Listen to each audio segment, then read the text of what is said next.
very good morning to all the students. In the last section of chapter 2, we studied about the properties of base.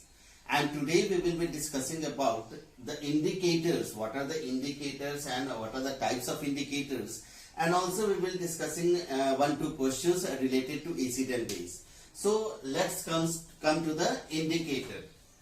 What is indicator? Indicator होता क्या है पहले ये समझ लेते हैं. Indicator are substance.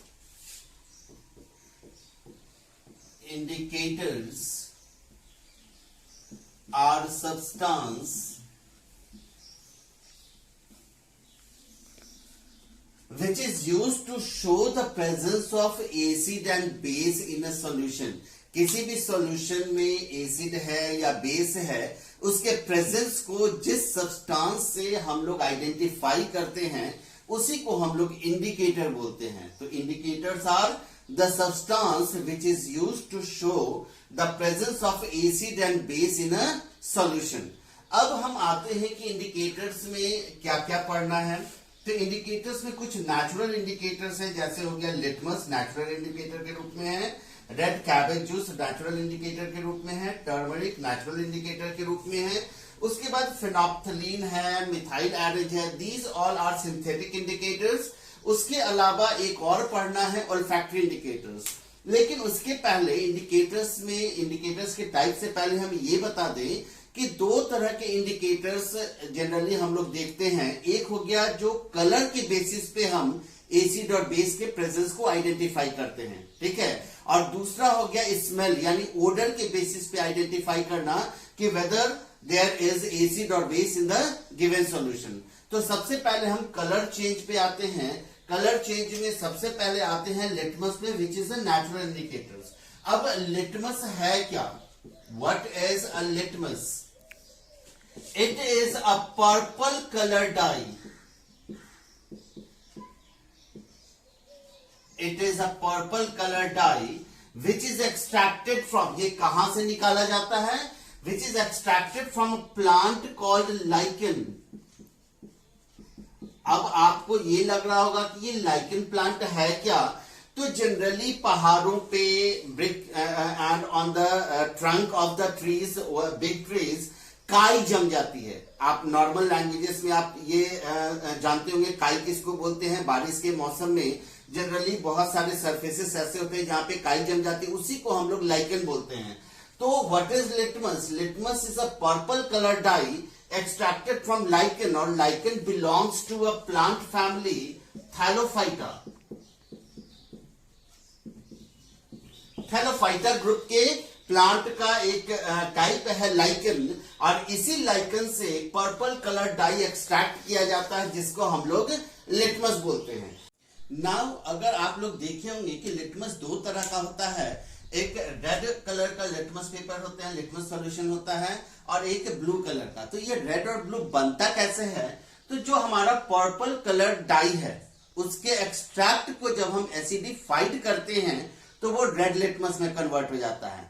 और जब हम उस पर्पल कलर डाई को अगर हम अल्कलाइन करते हैं तो वो ब्लू लिटमस में कन्वर्ट हो जाता है. Again I am telling you कि जब पर्पल कलर डाई को जो एक्सट्रैक्ट हमारा निकला है लाइकन से, उसको जब एसिडिफाइड करते हैं तो it gets converted into red litmus, और जब हम उसको अल्कलाइन करते हैं तो वो ब्लू लिटमस में कन्वर्ट हो जाता है. अब हम आते हैं कलर चेंजेस पे. तो सबसे पहले देखते हैं कि लिटमस सॉल्यूशन जो है, अगर हम एसिड सॉल्यूशन में लिटमस डालते हैं तो वो क्या होता है कि ब्लू लिटमस रेड में कन्वर्ट हो जाएगा, ठीक है. बेस में क्या होगा? रेड लिटमस ब्लू में कन्वर्ट हो जाएगा, और न्यूट्रल सॉल्यूशन में ये पर्पल कलर ही रह जाएगा. फिर से समझ लीजिएगा what happens to the litmus solution. तो litmus solution gets converted from blue to red in acid solution, and from red to blue in base solution, and it remains purple color in the neutral solution. दूसरा हम आते हैं red cabbage और turmeric, क्योंकि ये तीनों हमारा जो है these three are natural indicators. अब रेड कैबेज जूस में देखते हैं तो रेड कैबेज जूस का जो ओरिजिनल कलर होता है वो पर्पल कलर का होता है, ठीक है. अब क्या होगा कि एसिड सॉल्यूशन में वो पर्पल कलर कन्वर्ट हो जाएगा रेड या पिंक में, और बेस में वो कन्वर्ट हो जाएगा ग्रीन कलर में। दूसरा टर्मरिक, टर्मरिक आप लोग देखे होंगे उसका ओरिजिनल कलर कैसा है, yellow, that means neutral solution में वो येलो ही है। और यहां पर अगर हम एसिड सॉल्यूशन में देखें तो एसिड सॉल्यूशन में भी टर्मरिक का कलर येलो ही रहता है, लेकिन बेस में ये कन्वर्ट हो जाता है रेडिश ब्राउन। अब एक प्रैक्टिकल एग्जांपल हम आपको बताते हैं।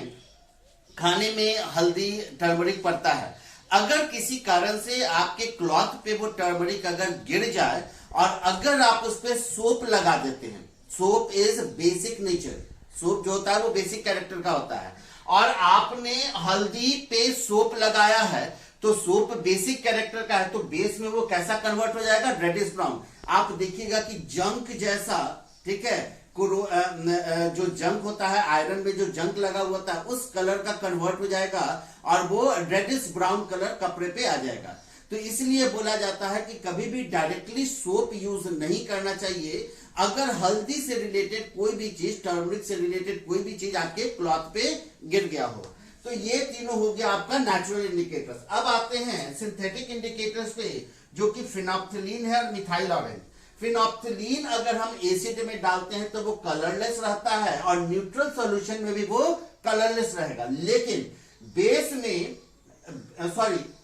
बेस में उसका कलर कन्वर्ट हो जाएगा पिंक में। अब आते हैं मिथाइल ऑरेंज, जिसका ओरिजिनल कलर ही ऑरेंज होता है, तो न्यूट्रल सॉल्यूशन में वो ऑरेंज रहेगा, एसिड में उसका कलर रेड हो जाएगा और बेस में उसके कलर येलो हो जाएंगे। फिर से आते हैं फिनोप्थिलीन का। Phenolphthalein remains colorless in acid and neutral solution but gets converted into pink in base solution. And in methyl orange, its color changes to red in acid solution, its color changes to yellow in base solution and remains orange in neutral solution.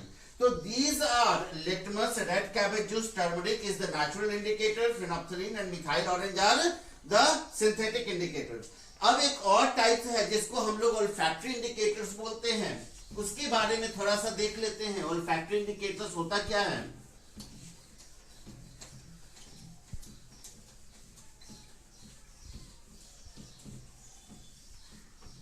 Olfactory indicators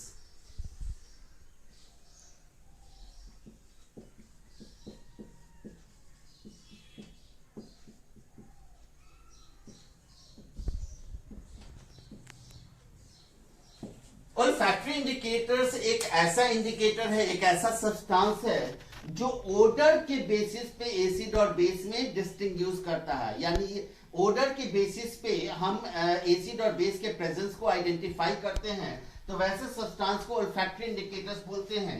example आप लिख सकते हैं, जैसे एक हो गया onion, second आप लिख सकते हैं वेनिला, थर्ड हो गया जैसे क्लोव ऑयल। क्लोव ऑयल बोलते हैं लौंग के तेल को। अब देखिए ओनियन, वनीला, क्लोव ऑयल में क्या होता है, अगर हम ओनियन और वनीला को पहले देखते हैं, एसिड में क्या होगा, इसके स्मेल चेंज नहीं होंगे। अगर आप कोई भी एसिड में अनियन या वनीला को रखकर देखते हैं या वनीला को चेक करते हैं तो एसिड में क्या होगा, वो उसके स्मेल चेंज नहीं होंगे। लेकिन बेस में जैसे ही अनियन को या वेनिला को डालते हैं उसके स्मेल, उसके ओडर जो होते हैं वो लॉस्ट हो जाता है, ठीक है, डिसअपियर हो जाता है, ठीक है। तो अनियन एंड वेनिला का स्मेल जो है वो एसिड में चेंज नहीं होता है, it remains the same, but base में उसके स्मेल डिसअपियर हो जाते हैं। क्लोव ऑयल, लौंग के तेल में अगर देखें तो लौंग के तेल में एसिड और बेस दोनों के एक अलग तरह के पिक्यूलियर स्मेल गेन कर लेता है, ठीक है। लौंग के तेल में अगर आप एसिड यूज कीजिएगा तो एक अलग तरह का स्मेल आने लगेगा और बेस में उसके अलग एक पिक्यूलियर स्मेल बन जाता है।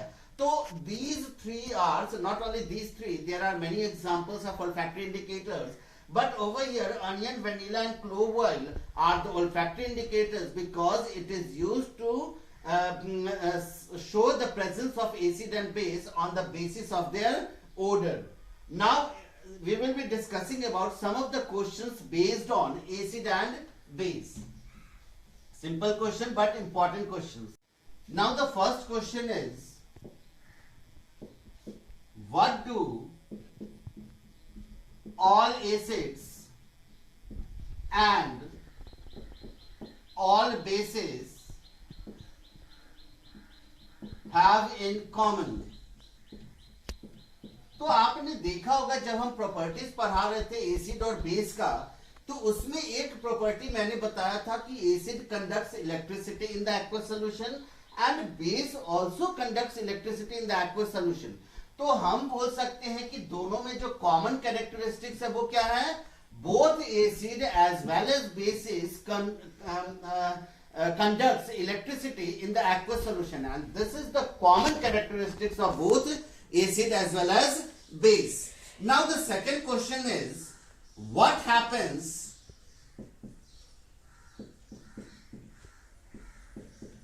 to acids and bases in water solution? Second question is, what happens to acids and bases in water solution? अब चलो ध्यान देना कि अगर हम एसिड के प्रॉपर्टीज के बारे में पढ़े थे तो उसमें मैंने देखा था कि in aqueous solution acid releases hydroxide ion, hydrogen ion, acid releases hydrogen ion, and in aqueous solution base releases hydroxide ion. तो हम इसका आंसर इस प्रकार से दे सकते हैं। क्वेश्चन था what happens to acid and base in water solution. In water solution acid releases hydrogen ion and in water solution base releases hydroxide ion. Hydrogen ion को ही हम लोग हाइड्रोनियम आयन भी बोलते हैं। क्यों बोलते हैं? क्योंकि हाइड्रोजन आयन अलोन कभी भी एग्जिस्ट नहीं करता है। तो वो क्या करता है, जैसे ही एक्वस सॉल्यूशन में एसिड को डालते हैं तो जो हाइड्रोजन आयन रिलीज हुआ वो वाटर से कंबाइन कर हाइड्रोनियम आयन बना लेता है, H2O से कंबाइन कर और एक H और मिलकर H3O प्लस बना लेता है, जिसको हम लोग हाइड्रोनियम आयन भी बोलते हैं।